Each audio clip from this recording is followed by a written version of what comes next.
পার্বত্য চট্টগ্রামের ৩ পার্বত্য জেলায় ৩ চারকেল চিফ ১৮৭৫ সন থেকে ৩টি চারকেল বিভক্তভাবে অত্র এলাকার প্রজাদের শাসন কার্য পরিচালনা করে আসছেন।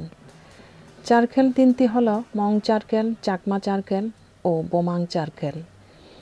৩টি চারকেলের মধ্যে একমাত্র বোমাং চারকেল নিয়মিতভাবে রাজপুণ্য আয়োজন করে থাকেন।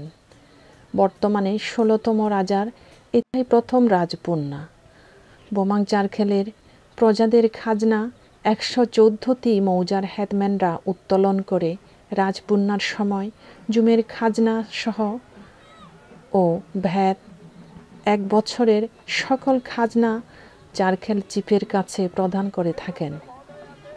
৩ জানুয়ারি ২০১৩ সকাল ১০টায় রাজকীয় বেশে বোমাংরি কোসাইনপ্রু চৌধুরী রাজদরবারে উপবেশনের মধ্য দিয়ে ১৩৭তম বোমাং রাজপুণ্য বান্দরবানে রাজার মাতে শুরু হয়।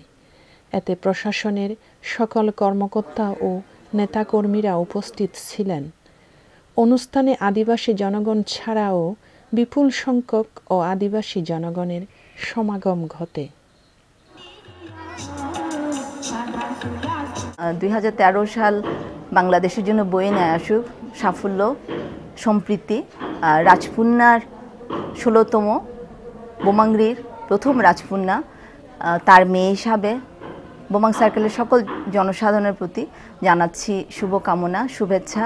আমরা চাই বান্দরবানের বোমাং সার্কেল দিন দিন আরও উন্নতি হোক, কিন্তু নিজেদের সংস্কৃতি, নিজেদের ভাষা এটাকে বাদ দিয়ে নয়।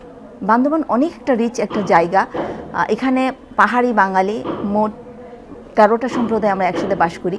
আর নারীদের কথা কি বলবো, আমি নারীদের নিয়ে কাজ করি। নারীদের অবস্থা আগের চেয়ে অনেক উন্নতি হয়েছে, তারপরেও বলবো আমরা পিছিয়ে আছি। আর শিক্ষা আমরা অনেক পিছিয়ে আছি।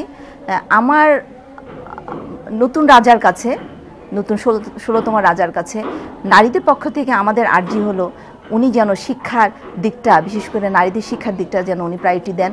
আমি দেখেছি আমার বাবাকে ছোটোবেলা থেকে শিক্ষার মানে খুবই অনুরাগী। যে কোনো ছাত্রছাত্রী বাবার কাছে আসলে কোনো দিন খালি হাতে ফিরিয়ে দেন না।